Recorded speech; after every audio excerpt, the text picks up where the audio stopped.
Praise the lord. హల్లెలూయా.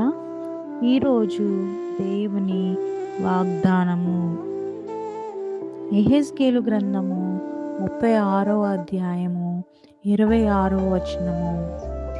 నూతన హృదయము మీకిచ్చెదను, నూతన స్వభావమును కలుగజేసెదను.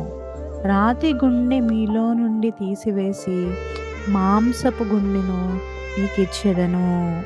ఆమేన్.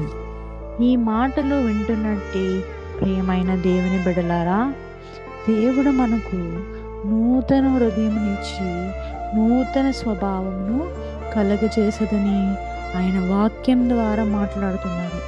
మనము చాలాసార్లు రాతి గుండెతో ఉంటున్న మనల్ని మాంసపు గుండెతో ఆయన ఎంతగానో మరి భద్రపరుస్తారు. రాతి గుండె మనలోంచి తీసివేసి మాంసపు గుండెను మనకు ఆయన ఇస్తానని వాగ్దానం చేస్తున్నారు.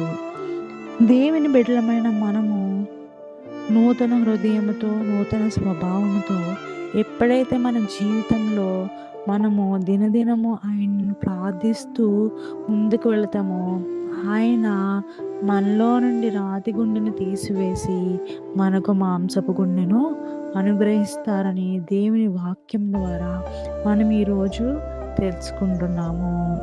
దేవుడు ఈ వాక్యమును దీవించి ఆశీర్వదించును గాక. ఆమేన్.